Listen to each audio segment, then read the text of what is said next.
Kalau saya bicara tentang bisnis kos-kosan, apa yang ada di benak teman-teman semuanya? Tradisional, jadul, gak keren gitu.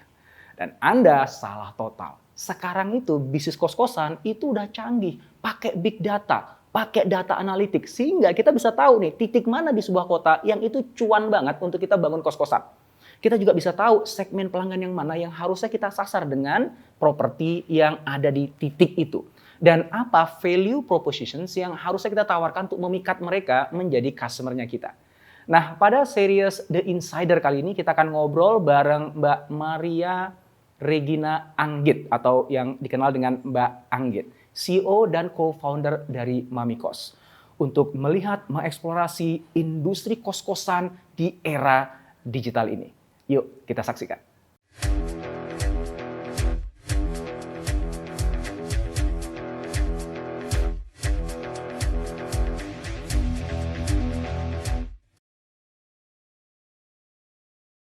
Mbak Anggit, saya tuh kalau ketemu teman yang pengen buat bisnis, itu salah satu pilihan yang paling populer adalah bikin kos-kosan.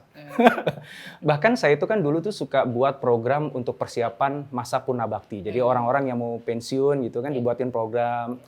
Nah, salah satunya kan biasanya kan ngomongin tentang bisnisnya apa nih nanti setelah pensiun. Dan yang paling populer itu adalah buka kos-kosan. Karena dipandang ya simple, duit pasti dateng. Apalagi kalau pensiunan kan ya. Kan pensiunan tuh dia mungkin nggak punya kemampuan mengembangkan usaha, nggak tahu tentang bisnis, nggak punya pengalaman, tapi punya aset. Ya kan? Dia punya rumah atau punya tanah, tinggal bangun aja, langsung buka kamar, duit datang sendiri. Gitu. Dan itu populer banget. Tapi itu dulu. Nah, yang aku penasaran adalah sekarang nih. Apakah hal yang sama masih berlaku di abad 21 ini? Dan kayak gimana sih potret industri kos-kosan sekarang di Indonesia, Mbak? Iya. Mungkin bisa dibilang masih sama ya, karena kalau kita melihat profil pemilik kos atau orang-orang yang melakukan investasi ke properti kos-kosan itu terdiri dari pensiunan jelas gitu. Tapi kemudian ada segmen baru yang memang dia dari awal tidak harus menunggu pensiun nih sudah membeli kos-kosan dan membuat itu menjadi bisnis utamanya dia. Itu juga ada. Nah, terus kemudian tipe kos-kosannya juga akhirnya banyak sekali gitu, nggak cuma yang tadinya mungkin kos-kosan itu sangat identik dengan mahasiswa gitu ya. Nah, kalau sekarang tuh udah mulai lebih beragam, jadi mahasiswa ada, karyawan ada, bahkan sampai ke pasar pasutri juga sudah ada. Oke. Dan kalau ngomongin kos-kosan itu kan, orang kan kebayangnya ya saya kuliah, kemudian cari kos-kosan selama masa saya kuliah gitu. Atau saya kerja di luar kota tempat saya tinggal, kemudian saya jadi cari tempat tinggal. Dan daripada saya nyewa rumah misalnya, enakan kos-kosan, simple nggak usah pusing gitu. Artinya itu adalah sesuatu yang baru muncul di tahun-tahun belakangan ini ya. Dimana kalau dulu kan saya kebayang memang kos-kosan tuh hanya mahasiswa aja gitu. Berarti sekarang pasarnya lebih beragam. Pasarnya lebih beragam. Kenapa? Karena sewa kos tuh mungkin dinilai lebih simpel mungkin ya. Karena beberapa layanan kadang-kadang juga sudah disediakan di kos-kosannya nih. Misalnya laundry, kebersihan apa segala macam sudah ter-attach di dalam kos-kosannya. Jadi ibaratnya ya kayak punya rumahku di kampung halamanku, cuma tuh dipindahin ke kota yang baru dengan skop yang lebih simpel, nggak usah banyak mikir gitu. Betul. Dan yang kedua bisa dibayar secara bulanan kan kebanyakan gitu. Jadi lebih ringan mungkin. Gitu. Dan pasti jatuhnya lebih murah ya dibandingkan. Betul. Nah, ngomongin tentang murah atau mahal nih, saya penasaran ngomongin tentang kos-kosan itu ya. Kalau kita mau ngelihat scale dari industrinya gitu, sebenarnya seberapa besar sih nilai atau uang yang berputar di industri kos-kosan ini, Mbak? Ya, sebenarnya belum ada kayak exact data mungkin ya seberapa banyak sih kos-kosan di Indonesia gitu. Nah, kami tuh sempat menghitung gitu ya seberapa besar potensinya. Yang jelas itu potensinya sangat-sangat besar karena segmen pengguna kos-kosan Indonesia ini sangat besar sekali ya. Misalnya kita hitung aja usia produktif itu kan mungkin bisa sampai 20 juta orang gitu. Itu yang mereka berpotensi untuk nantinya merantau, entah dia kuliah atau dia kerja di kota besar untuk dan ketika dia kerja pertama dia pasti akan mencarinya lebih banyak kos-kosan. Jadi yang kita proyeksikan mungkin bisa jadi ada hampir 1 juta lebih gitu ya rumah kos, yang dimana satu rumah kos rata-rata punya 15 mungkin 20 kamar gitu. Anggap aja misalnya satu kamar itu berapa ya, 800.000 atau 1 juta sewanya, itu dikalikan aja kan itu udah sangat-sangat besar. Gitu. Kalau dari sisi tren pertumbuhannya, Mbak. Jadi kalau saya tadi memulai dengan zaman dulu, sekarang kan pasti industrinya udah beda dong dengan zaman dulu. Ya. Itu pertumbuhannya itu seberapa besar sih, Mbak? Kalau ada data year on year kah atau gimana gitu? Supaya kita bisa kebayang nih, ke depan itu akan tambah gede atau sama? Jadi kalau pertumbuhannya itu luar biasa. Kenapa? Karena dulunya kita pas kita mulai ya, Mamikos mulai itu kita hanya punya data tuh di 5-6 kota besar aja gitu. Tapi sekarang kita tuh punya data di 140 kota dan kabupaten di seluruh Indonesia gitu. Yang banyak sekali kota-kota yang kemudian bertumbuh sendiri. Jadi banyak yang bikin kosan, melisting sendiri di Mamikos dan segala macam. Sekarang itu di Mamikos sekitar ada mungkin sekitar 1.000 sampai 1.500 properti baru setiap bulannya yang mendaftarkannya. Wow. Dulunya mungkin nggak sampai ribuan gitu. Wow. Jadi sangat-sangat. Apa tuh yang menyebabkan bertumbuhnya itu gitu ya? Apakah memang perilaku orang itu udah nggak mau lagi pusing cari sewaan, kontrakan dan sebagainya, itu apa sebenarnya? Yang pertama tentunya ini ya, jadi urbanisasi itu sendiri. Jadi banyak kota-kota baru, kampus baru banyak sekali, daerah industri baru. Nah itu otomatis membuat ini ya, pergerakan atau mobilitas ini makin banyak gitu. Banyak orang yang pindah dari desa ke kota dan segala macam itu makin tinggi. Terus yang berikutnya tadi mencari simplifikasi mungkin ya. Jadi daripada berkomitmen yang lebih panjang terhadap kontrakan, ini ternyata opsi ini lebih ringan nih buat.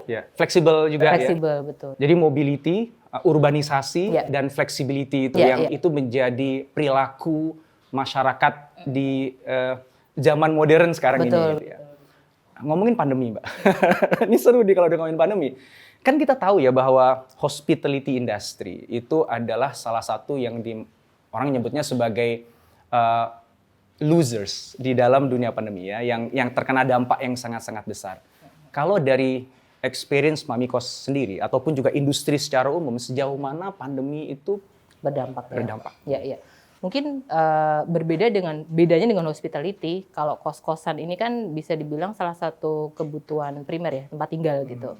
Jadi dampaknya sebenarnya nggak se-severe hospitality gitu. Tapi tetap aja ada dampak. Kenapa? Karena banyak daerah-daerah yang memang kemudian kayak kampus gitu. Kampus areanya tutup, mau nggak mau, dan memperbolehkan dari rumah betul. Jadi mau nggak mau kayak dan waktu itu pada saat pandemi mulai itu bersamaan dengan bulan-bulan sebelum Lebaran ya. Jadi waktu itu yang kami lihat di market itu pulang kampung nggak balik lagi. ada ini kayak gerakan pulang kampung awal. Karena kan takut ditutup tuh ya pada Jadi waktu itu tuh mau PSBB zaman dulu. Betul. Itu awalnya didorong dari situ, terus kemudian baru adalah habit yang mungkin work from mana gitu. Tapi yang kita lihat sebenarnya penurunannya tuh nggak yang terlalu severe sekali ya.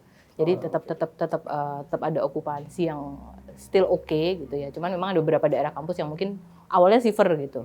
Nah, cuman di 2021 ketika vaksinasi juga udah mulai cepat, udah mulai merata, terus juga kebijakan-kebijakan kan udah mulai optimis nih ya, mulai dari perkantoran, terus kemudian kalau kuliah mungkin belum sepenuhnya, tapi ada beberapa yang sudah mencoba nih tatap muka apa segala macam gitu. Jadi di akhir 2021 itu udah mulai kembali. Gitu. Nah, Mamikos kan pasti punya data nih, Mbak ya. Jadi pada saat pandemi datang, ini kita hit pertama kali ya, PSBB, kemudian yang tadi Cita, eksodus pulang kampung lebih awal, kemudian akhirnya tiba-tiba kampus mengatakan tidak ada perkuliahan tatap muka, semuanya bisa dilakukan di rumah. Otomatis kan nggak ada insentif mereka ngekos kan, karena di rumah pun bisa. Gitu ya. Berapa persen, Mbak?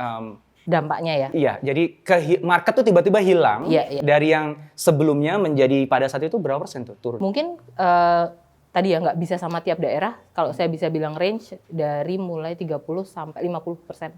Separuhnya? Ya. Karena kalau daerah kampus apalagi ya? Iya. Apalagi daerah yang misalnya gini, dia sangat tergantung sama satu kampus saja. Dan satu kampus saja, misalnya Depok. Tiba-tiba kampusnya tutup. Itu Depok, Jatinangor gitu. Kampus-kampus itu kompak nih, tutup semua gitu. Itu mau nggak mau. Nah di Jogja itu sendiri, yang isinya kampus semua. Ya ini kan kota kelahirannya Mamikos nih ya. Itu seberapa severe yang terjadi? Kalau Jogja sebenarnya nggak terlalu severe. Kenapa? Kampusnya banyak banget ya. Jadi kan tiap itu punya kebijakan masing-masing yang berbeda. Jadi nggak tergantung sama satu kampus. Satu itu. Yang kedua, daerah industrinya tetap ada gitu. Jadi orang-orang sekitar bekerja di Jogja itu tetap ada, jadi tetap ada okupansi dari situ. Nah, respon dari pemilik kos pada saat pandemi itu datang dan tiba-tiba menyadari bahwa pasarnya 50% hilang, itu bagaimana? Tentu kaget ya. Kenapa? Karena banyak juga pemilik yang pasti nggak terbiasa kan dengan kondisi. Apalagi kayak pemilik kos yang tadinya dia ya udah setiap ada semester baru walaupun ada mahasiswa yang pergi pasti ada yang datang lagi gitu. Nah ini saat ini kan nggak ada gitu ya. Jadi pada saat itu yang akhirnya ya mereka justru malah sangat membutuhkan bantuan gitu ya. Untuk ini saya harus gimana ya gitu. Nah disitulah Mamikos tuh kemudian kita bantu untuk mencoba memetakan pasar yang lebih lebih baik untuk mereka. Misalnya tadinya mereka hanya target mahasiswa aja. Nah ini gimana caranya mereka bisa dapat segmen pasar yang lain supaya bisa memenuhi okupansi ketika pandemi ini gitu. Lewat data kami ya. Menarik. Nanti saya akan nanya terkait dengan peran Mamikos ya untuk bisa bantu mereka. Tapi sebelum sampai ke sana, Mbak, masih ngomongin pandemi ini. Pandemi itu kan mengubah perilaku masyarakat ya. Termasuk mahasiswa, pekerja yang menjadi customer-nya kos-kosan ini gitu ya. Pertanyaanku adalah gini. Perubahan perilaku apa yang kelihatan banget itu terpicu karena pandemi dan berpeluang untuk terus ada ya, bahkan setelah pandemi itu selesai. Jadi sebenarnya kalau eksodus tadi itu mungkin nggak akan bertahan ya karena itu kan hanya sementara dan ternyata di 2020 tuh 2021 tuh yang kita lihat banyak nih yang mulai kembali karena merasa mungkin gini, mahasiswa ketika dia pulang kampung mencoba kuliah dari rumahnya gitu ternyata nggak nyaman juga gitu. Kenapa nggak bisa fokus lah dan di rumah tuh ada gangguan kesana sini lah apa segala macam. Paling simpel juga mungkin di daerah pemerataan internet dan listrik sering mati gitu-gitu kan juga akhirnya mereka kembali ke. Oke. Mungkin itu behavior yang nantinya akan tetap kembali ke kos lagi gitu. Nah, cuman kalau dari sisi pencarian kosnya itu memang ada kecenderungan untuk mencari karena nantinya kan yang dibayangkan akan ada kemungkinan hybrid working ya atau hybrid schooling gitu misalnya. Nggak setiap hari ada di kelas gitu. Bisa jadi akan kerja di dalam kamar kosan gitu. Jadi kebutuhan akan fasilitas kamar kos yang lebih nyaman gitu, entah dari kecepatan wifi, lingkungan kos-kosannya, AC atau apa segala macamnya itu sangat jadi lebih tinggi gitu. Artinya emang ada ekspektasi baru yang muncul yang sebelumnya tidak ada. Ya mungkin tadinya ada tapi nggak sebesar itu gitu. Oke, berarti teramplifikasi dengan adanya pandemi. Itu bukan barang baru ya? Iya. Lebih nyaman. Kesehatan pasti otomatis mereka punya ekspektasi ya supaya ini benar-benar dikelola dengan se-hygiene mungkin semuanya, disinfektan di mana-mana itu. Oke. Salah satunya sih. Iya. Yang menarik tadi adalah gini, kita kan mulai ngeliat tren ke arah hybrid working dan juga hybrid learning nantinya kan gitu ya. Yang mana nggak mengharuskan orang itu ada di dekat kampus atau di dekat kantornya selalu. Gitu ya. Kalau menurut Mbak Anggit sejauh mana itu akan pengaruhi industri kos-kosan nantinya? Pengaruhnya, jadi kalau terhadap kebutuhan tempat tinggal di dekat area kantor atau kampus itu kan tetap selalu ada ya. Dan ketika daerah itu bertumbuh itu pasti selalu ada. Yang berbeda adalah kos-kosan seperti apa nih yang kemudian dibutuhkan untuk ada di daerah. Itu yang kemudian bisa mensupport kebutuhan yang tinggal di situ gitu. Nah itu yang mungkin akan berbeda dan bisa jadi permintaan terhadap tadi ya level atau standar kenyamanannya akan lebih tinggi gitu dan standar kesehatan tadi juga. Oke. Nah, sekarang kita ngomongin tentang 2021 nih, di mana harapannya bahwa pandemi udah mulai 2022? Sorry, 2022. Masih hidup di masa lalu saya ternyata ya. 2022, di mana pandemi diharapkan udah mulai agak melandai. Ya, mudah-mudahan Omikron nggak terlalu parah dampaknya di Indonesia gitu. Namun tentu saja kan kalau kita bicara customer itu kita selalu bicara gimana caranya kasih value yang paling tinggi. Dan kita harus punya sensitivitas nih terhadap apa sih, kalau tadi saya udah cerita tentang ekspektasi. Namun kadang-kadang kan gini kan, ketika si customer-nya si kos-kosan itu beneran hidup tinggal di kos-kosan itu pasti ada pain points yang muncul gitu. Ada sesuatu yang nggak membuat mereka nyaman, nggak enak, nggak oke gitu. Atau ada harapan-harapan yang belum terwujud. Kalau dari pengamatannya Mbak Anggit ya, ataupun juga data dari Mamikos gitu. Apa yang kerap kali menjadi pain point yang sering dirasakan oleh customer dari kos-kosan itu dan apa keinginan yang sangat besar yang itu belum bisa terpenuhi dengan baik dengan solusi yang ada sekarang. Jadi mungkin ini secara general mungkin ya terkait pandemi maupun tidak terkait pandemi.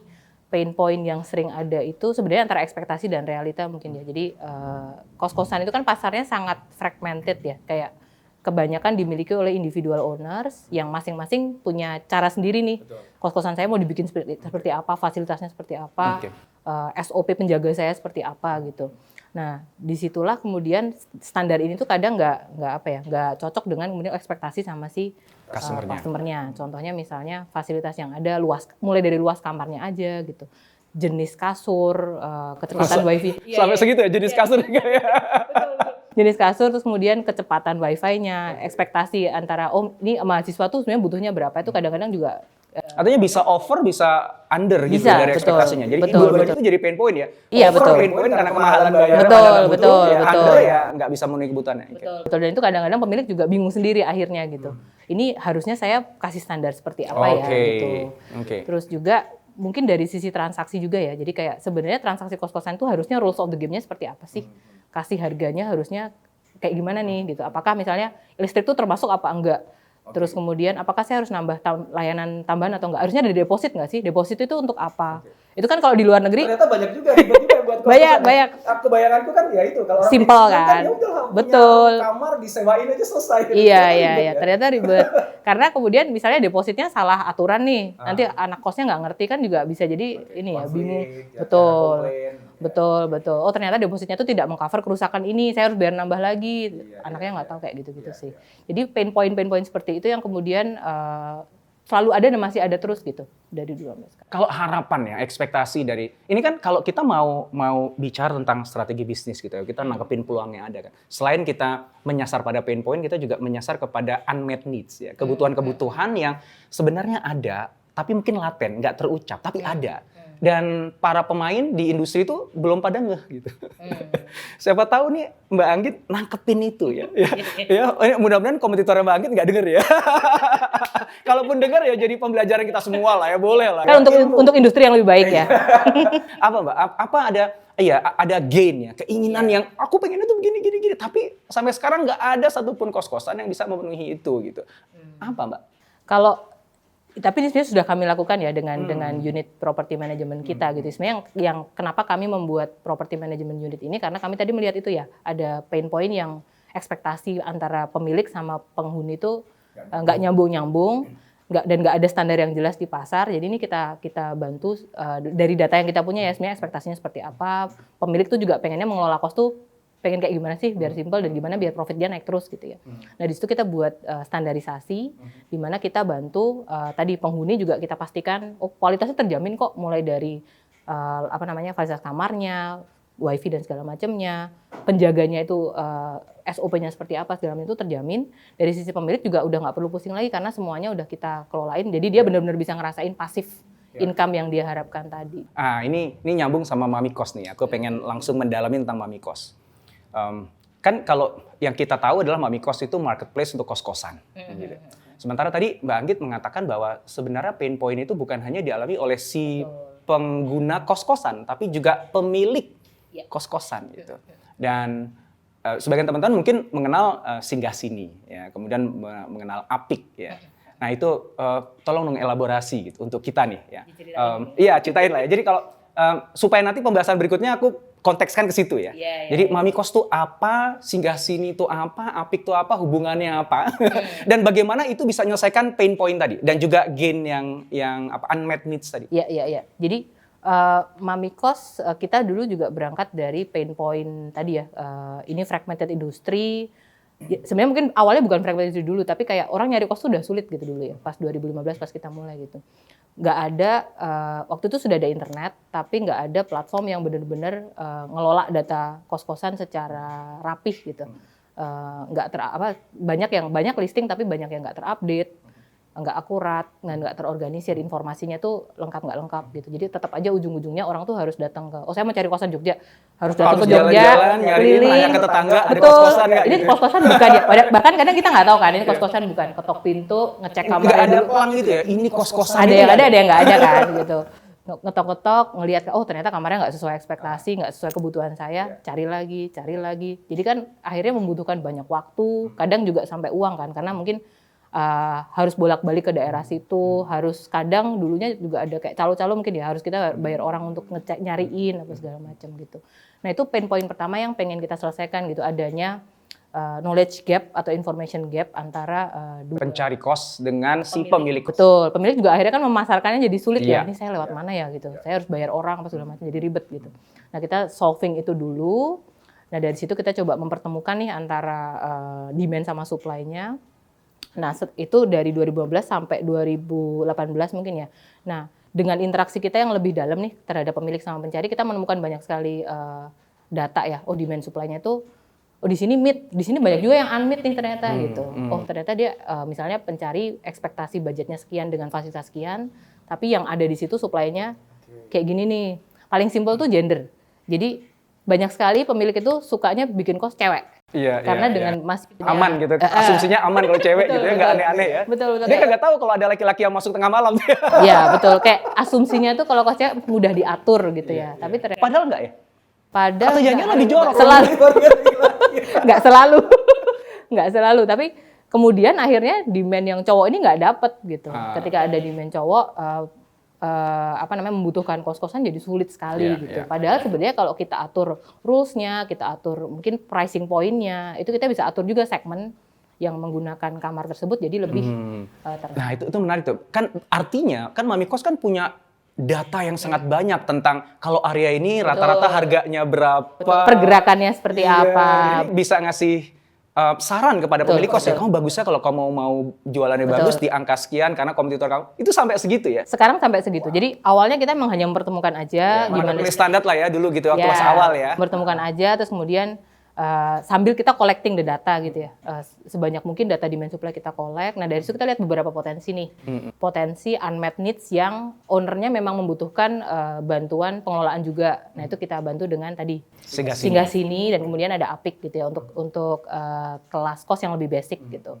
Terus kemudian lewat Mami Kos sendiri kita pengembangannya kan sekarang lumayan banyak ya, dari ada iklan berbayar. Nah di dalam dan ada ini kayak layanan premium tools mungkin ya, kayak premium tools di mana namanya Gold Plus. Itu kalau dia berlangganan ini dia bisa dapat tadi rekomendasi. Misalnya kos-kosan di sekitar saya itu dengan fasilitas yang sama, harganya berapa, dan itu bisa real time dicek gitu. Iya, iya. Pergerakannya seperti apa. Itu di singgah sini ya? Yang itu Bukan, ya? di Mami Kosnya ada layanan namanya Gold Plus. Oh itu layanan berbeda dari singgah sini? Ya, jadi kan kita mungkin bagi dua segmen kita tuh seperti ini, ada segmen pemilik yang memang membutuhkan bantuan pengelolaan, itu kita bantu lewat singgah sini dan apik. Ada pemilik yang memang dia actively mengelola sendiri, dia butuh tools dan butuh visibility terhadap market data. Nah itu kita bantu di Mami Kos. Kalau di singgah sini punya akses juga kan? Punya, tapi ke situ punya. Otomatis punya akses atau dia masih tetap add-on? Otomatis punya akses. Oke, jadi kalau udah ikut singgah sini sebenarnya udah aman lah ya, Betul, diurusin semuanya, Betul, kita dibantu optimasi. jualin, Betul. termasuk optimasi menggunakan analitik Betul. berbasis big data yang udah dikumpulin sama. Betul. Enak juga ya. Iya. Artinya sebenarnya gini, nggak salah juga kalau para pensiunan itu masih berpikir, wes rasa mumet gawe bisnis. Udahlah, rumah itu kos-kosin aja gitu. Betul. Pakai singgah sini untuk ngurusin, Mami Kos jualin. Betul. Terus gak usah pusing berapa harganya, pakai big datanya. Betul. Mami Kos aja udah ketahuan harganya berapa. Betul. Jadi sudah kita pastikan optimal income-nya itu tercapai gitu. Nice, optimal income. Kalau persaingan itu sendiri, jadi di kos-kosan, ya, itu sekarang apakah sudah di lautan merah?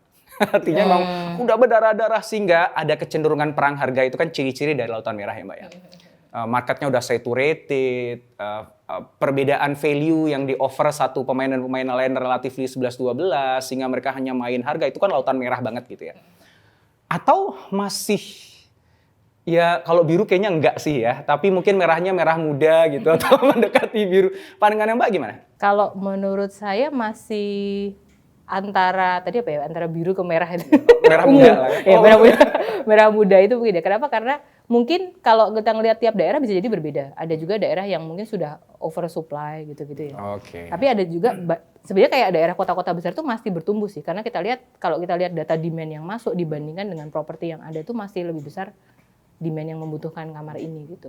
Jadi kalau saya mau buka kos-kosan, saya bisa nggak gini? Jadi saya belum punya nih rumahnya, saya belum invest di situ. Karena saya nggak tahu di tempat di mana saya mau invest itu kira-kira masih seksi atau udah berdarah-darah kan gitu. Bisa nggak saya ke Mbak Anggit Mami dulu, Kos ya? gitu, ke Mami Kos dulu, tolong kasih aku data. Di mana lokasi-lokasi yang di situ masih hijau lah ya. Kalau biru mungkin nggak, masih hijau, nggak merah darah, supaya aku kan aku invest properti loh, itu kan gue udah invest miliaran rupiah, ternyata di situ merah darah kan rugi banget gitu.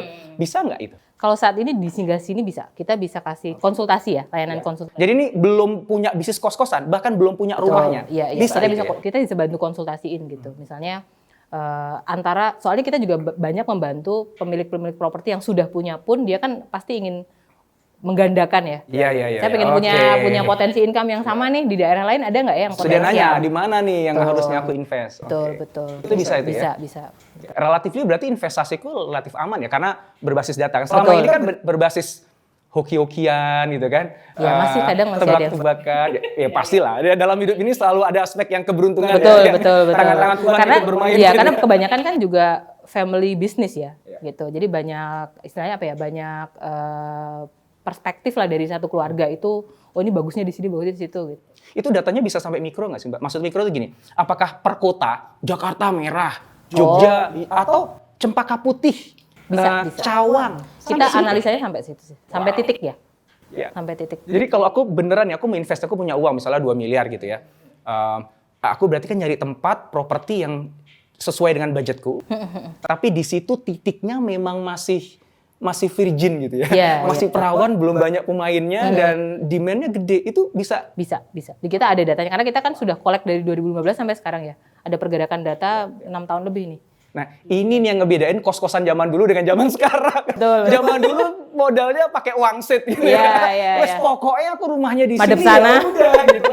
Gitu orang tua ya pakai ini kayaknya harus Hadap hadap timur. Iya. Sekarang pakai data. Pakai data. Nah, ini canggih. Kos-kosan aja pakai big data, pakai analitik lah. Terus kalau misalnya teman-teman nih punya bisnis nggak pakai data, nggak pakai analisa, cuma tebak-tebakan doang, ya kalah sama yang punya kos-kosan ya. Ya, betul. Wow. Oke, balik lagi ke Mami Kos, Singgah Sini, dan Apik ya. Di awal tuh kan cuma ada Mami Kos.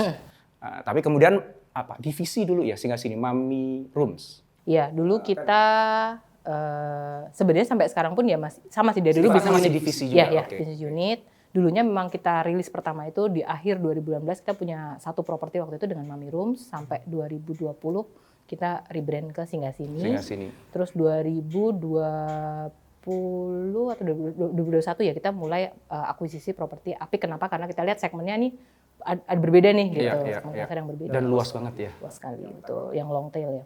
Nah, sejauh mana keseriusannya Mami Kos untuk, saya yakin kan pasti bukan cuma rebranding doang dong dari Mami Rooms ke Singgah Sini ya. Pasti ada perhitungan tertentu gitu dan ada alasan kenapa kok diseriusin Singgah Sininya. Bahkan lahir Apik ya, adiknya gitu ya. Sejauh mana keputusan untuk nyeriusin Singgah Sini menjadi bisnis unit baru? Kalau sebelumnya kan kayak divisi yang melengkapi Mami Kos aja gitu kan. Walaupun sekarang masih divisi secara struktural, tapi ini kan diseriusin jadi bisnis unit yang harus jadi revenue generator kan dengan Apiknya gitu. Sejauh mana keputusan itu berbuah untuk Mami Kos secara bisnis secara keseluruhan? Itu ya tadi mungkin kalau dilihat karena potensi masalahnya ini sebenarnya sangat besar, tentunya ketika kita berikan solusi juga akan menghasilkan buah yang sangat besar tadi untuk si Mami Kos ya. Mungkin itu gambaran lah, kira-kira kontribusinya itu sebenarnya seperti apa gitu. Jadi cukup besar. Iya.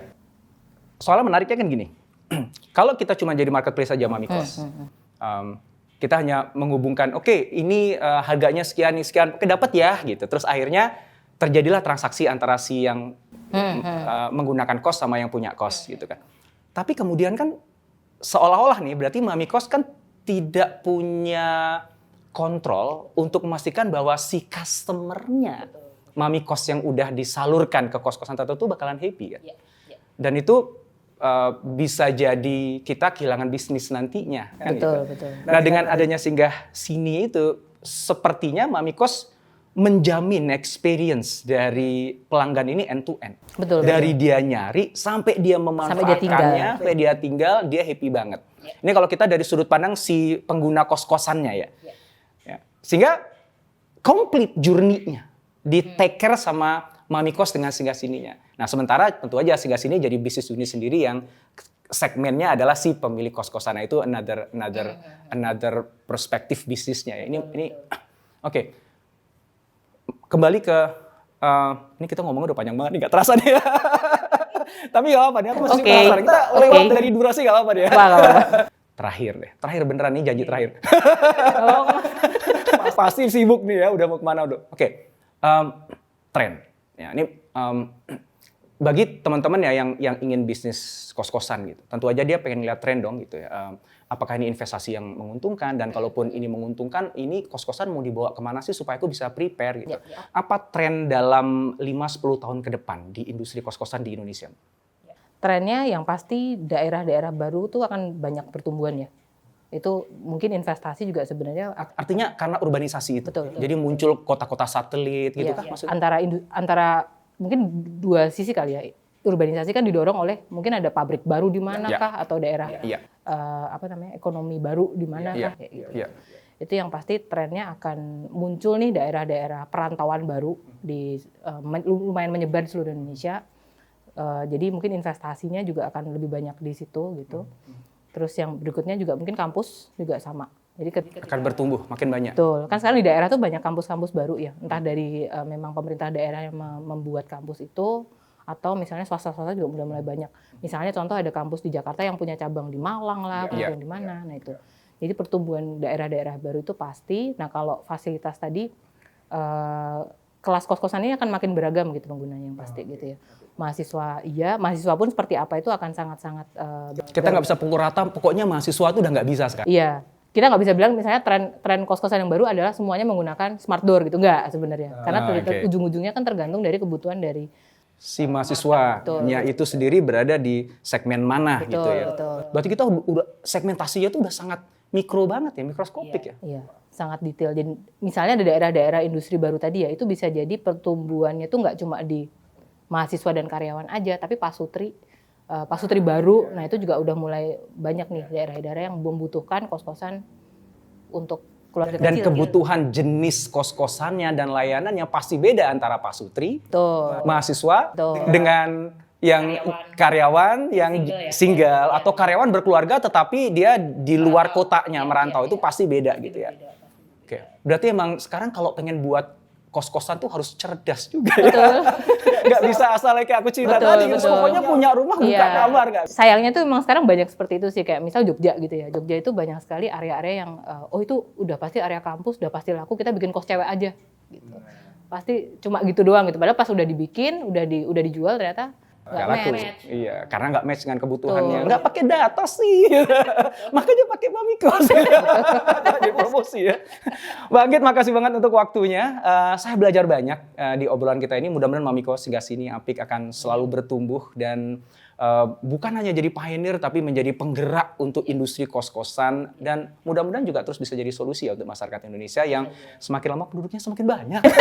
Tentu saja. Kita tuh pinginnya industri kosan ini kan sangat unik ya. Kalau Iya, lihat iya. negara lain kayaknya nggak ada deh yang punya industri kos-kosan ini udah heritage, warisan zaman dulu, dan istilahnya industri yang heritage tapi bisa bertahan karena sustainable mungkin ya, karena dia ada bisnis di dalamnya. Dan memang sesuai dengan budaya lokal gitu. Nah, menghadirkan budaya itu asik banget. Tapi kayaknya kalau diterusin ntar nggak selesai-selesai deh. Oke.